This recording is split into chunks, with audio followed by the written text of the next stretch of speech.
नमस्कार साथियों, सुमंगल ज्योतिष में आपका बहुत बहुत स्वागत है। सुमंगल ज्योतिष के इस एपिसोड में मैं आपको ऋषि पंचमी व्रत सन 2023 के विषय में संपूर्ण जानकारी दूंगा। साथियों, भाद्रपद मास के शुक्ल पक्ष की पंचमी को ऋषि पंचमी का पर्व मनाया जाता है और उसमें सप्त ऋषियों को मंत्रों के साथ नैवेद्य से पूजा करनी चाहिए, उनको अर्घ्य चढ़ानी चाहिए। मरीचि, वशिष्ठ, अंगिरा, अत्रि, पुलत्स्य, पुलह, क्रतु, यह सप्त ऋषि हैं और इनका इसमें पूजन किया जाता है। ऋषि पंचमी का व्रत जो है यह सभी वर्णों के पुरुषों के लिए प्रतिपादित था, किंतु यह अधिकांश नारियों द्वारा किया जाता है। महान पुराण के अनुसार व्यक्ति को नदी के जल में स्नान करना चाहिए और अग्निहोत्रशाला में जाना चाहिए। सातों ऋषियों की प्रतिमाओं को पंचामृत में नहलाना चाहिए, उन पर चंदन का लेप लगाकर कपूर लगाना चाहिए। सुगंधित पुष्पों, धूप, दीप, श्वेत वस्त्रों, यज्ञोपवीतों आदि से पूजा करनी चाहिए, नैवेद्य अर्पित करना चाहिए और मंत्रों के साथ अर्घ्य चढ़ानी चाहिए। रामेर की वृहत संहिता में सप्तऋषियों के नाम बताए गए हैं, जो मैंने अभी आपको पहले बताए वैसे हैं। और इस व्रत में केवल शाकों और सावा या कंदमूलों या फलों का सेवन करना चाहिए। हल से उत्पन्न किया हुआ अन्न नहीं खाना चाहिए। और इसमें जो है बहुत प्रकार के जो है नियम बताए गए हैं। मैं इस वीडियो में आपको बता रहा हूँ, तो वीडियो को लास्ट से ज़रूर देखें। कहा गया है कि यह व्रत 7 वर्षों के लिए होता है। 7 घड़े होते हैं और 7 ब्राह्मण निमंत्रित रहते हैं, जिन्हें अंत में ऋषियों की 7 प्रतिमाएं दान में दे दी जाती हैं। यह यदि सभी प्रतिमाएं एक ही कलश में रखी गई हों तो वह कलश एक ब्राह्मण को तथा अन्न को कलशों के साथ वस्त्र या दक्षिणा दी जाती है।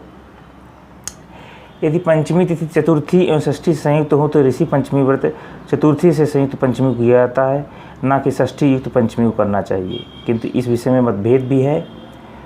संभवतः आरंभ में ऋषि पंचमी व्रत सभी पापों की मुक्ति के लिए किया जाता है, किंतु आगे चल के ये केवल नारियों से संबंधित हो गया है, तो इस समय केवल नारियां ही इसको करती हैं। ऋषि पंचमी की कथा भी प्रचलित है। कहा गया है कि एक समय विदर्भ देश में उत्तक नाम का ब्राह्मण अपनी पत्नी के साथ निवास करते थे। उसके परिवार में एक पुत्र व एक पुत्री थी। पुत्र का नाम सुविभूषण था, जो बहुत बुद्धिमान था। राजा ने अपनी पुत्री का विवाह अच्छे ब्राह्मण के साथ कर दिया। भगवान की कृपा से ऐसा विधान बना कि पुत्री विधवा हो गई। अपने धर्म के साथ वह अपने पिता के घर रहने लगी। अपनी कन्या को दुखी देखकर उत्तक अपने पुत्र को घर पर छोड़कर अपनी स्त्री और पुत्री को लेकर गंगा किनारे आश्रम बनाकर रहने लगे। कन्या अपने माता पिता की सेवा करने लगी। एक दिन काम करके थक कर कन्या एक पत्थर की शिला पर आराम करने लेट गई। आधी रात में उसके शरीर में कीड़े उत्पन्न हो गए। अपनी कन्या के शरीर पर कीड़े देखकर ब्राह्मणी बहुत विलाप करते हुए रोने लगी और बेहोश हो गई। होश आने पर कन्या को उठाकर उत्तक ऋषि के पास ले गए और कहने लगे कि इसकी हालत ऐसी क्यों हो गई है। ब्राह्मणी की बात सुनकर उत्तक अपने नेत्रों को बंद करके ध्यान लगाकर कहने लगे कि हमारी कन्या पूर्व जन्म में ब्राह्मणी थी। इसने एक बार रजस्वला होने पर घर के सब बर्तन आदि छू लिए थे। बस इसी पाप के कारण इसके शरीर पर कीड़े पड़ गए हैं। शास्त्रों के अनुसार रजस्वला स्त्री पहले दिन चांडालनी, दूसरे दिन ब्रह्म हत्यारिणी, तीसरे दिन पवित्र धोबिन के समान होती है और चौथे दिन वह स्नान के पश्चात शुद्ध हो जाती है। शुद्ध होने के बाद भी उसने अपनी सखियों के साथ ऋषि पंचमी का व्रत देख कर रुचि नहीं ली। व्रत के दर्शन मात्र से ही इसे ब्राह्मण कुल प्राप्त हुआ, लेकिन इसके तिरस्कार करने से इसके शरीर में कीड़े पड़ गए हैं। ब्राह्मणी ने कहा, ऐसे आश्चर्य व्रत को आप कृपा करके मुझे अवश्य बताइए। यह कथा भगवान श्री कृष्ण ने युधिष्ठिर को भी सुनाई थी। जो स्त्री रजस्वला होकर भी घर के कामों को करती है वह आवश्यक ही नरक में जाती है।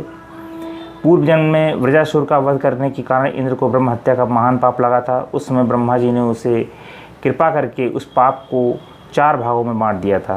पहला अग्नि की ज्वाला में, दूसरा नदियों की बरसाती जल में, तीसरा पर्वतों में, चौथा स्त्री के रज में विवाहित करके। उस पाप को शुद्ध के लिए हर स्त्री को ऋषि पंचमी व्रत करना चाहिए। तो प्रत्येक स्त्री को ऋषि पंचमी का व्रत अवश्य करना चाहिए। ऋषि पंचमी का व्रत सन 2023 में 20 सितंबर दिन बुधवार के दिन पड़ रहा है। आशा करता हूँ सभी को जानकारी मिल गई होगी। मार्केट में ऋषि पंचमी की किताब आती है, कथा आती है, उसको आप ले सकते हैं और इसका व्रत का पालन करते हुए आप इसका फल प्राप्त कर सकते हैं। हमारी बहन बेटियों के लिए ये व्रत बहुत ही आवश्यक है। उन्हें अवश्य ही करना चाहिए और पुण्य फल प्राप्त करना चाहिए। आशा करता हूँ जानकारी आपके लिए उपयोगी हुई, आप इसका उपयोग करेंगे। वीडियो देखने के लिए बहुत बहुत धन्यवाद। हरे कृष्णा।